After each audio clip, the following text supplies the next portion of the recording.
所以教会的所有的治理都必须保守在这个教会建造的基督真道的根基上，因为这个永生神的教会是建在基督真道的根基上。但是我要讲，为什么讲了根基不够，还要讲柱石呢？根基是帮助你什么？打下去，使你能够站立起来的。根基打根基是让你成为一个柱石，屹立在这个逐浪翻滚的弯曲的悖谬的时代当中，为主做见证的。这个不要忘记，很多人在打根基啊，教会好啊，我们很属灵啊，然后跟与世隔绝的，我们一起好在一起去了。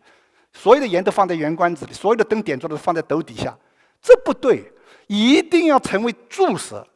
你一个按照真理建造的教会，一定要成为世上的光和盐，因为城是要造在山上的，一定要在这个逐浪翻滚的世界里站立的稳。那怎么站立的稳啊？只有柱石才站立的稳，而这个柱石是带有根基的。柱石就是表示你大家明显看到的，别的都在这个被世界啊都被吹得东倒西歪，你还站在那里，你是坚强的表明你被世人所看见。所以我们教会里面，我们把赵天牧师的三花意象写在我们的什么？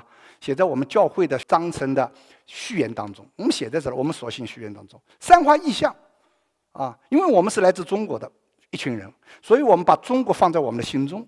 我们也爱我们的同胞，我们要中国是要福音化，目的是要对抗现在中国政府所做的把福音中国化、把基督教中国化的努力。这是一场短兵相接的征战。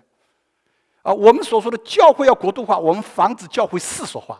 教会是要上帝的国度在地上的民政，希望教会越要长成，越像有耶稣基督生量，就越像也有国度的样式。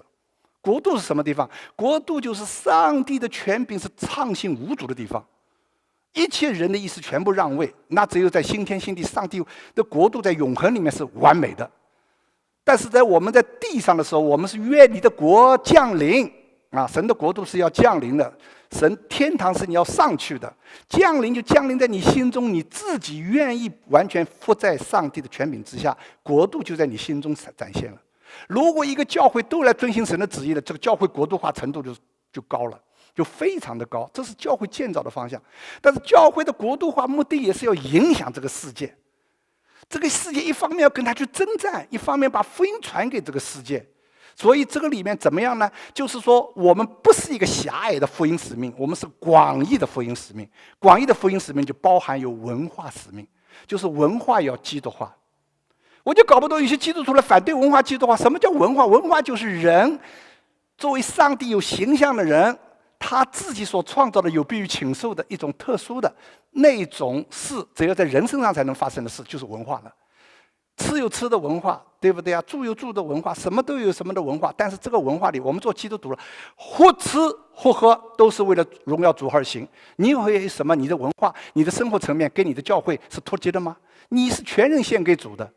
所以这个文化你到哪里去，你就影响那里的文化嘛，就不让这个文化被世界裸去嘛，不让这个文化按照世界的价值观塑造嘛，而是把基督的价值观带到这个文化里面来，使这个文化发生改变。这就是文化要更新吗？这个是文化，文化又是基督化，这就是我们现在要具体的在这里说到底，就是你要成为光，成为盐，你要被世人看见，你要影响世人，改变世人。你如果一个基督徒，他除了只是在圣经上面，他如果说救恩上面会讲解呢，但愿有没有基督徒的法治观呢？有没有个基督徒的新闻观呢？有没有个基督徒的市场观呢？难道这个地方上帝就拱手让人了吗？没有啊，基督是全地的主啊，所以我们在各个方面都要为主做见证。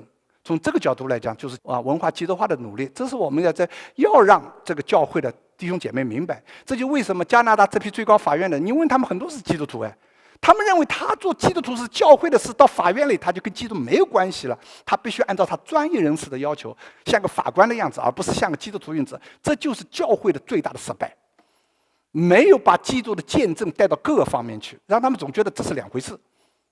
而你的宗教生活是你 private life， 是你个人自己跟神的自己的一种另外的个人关系。只要作为一个公众人物，你就必须按照公众的要求去行事。这就是克里田当初我亲耳从电视台里听到他讲的。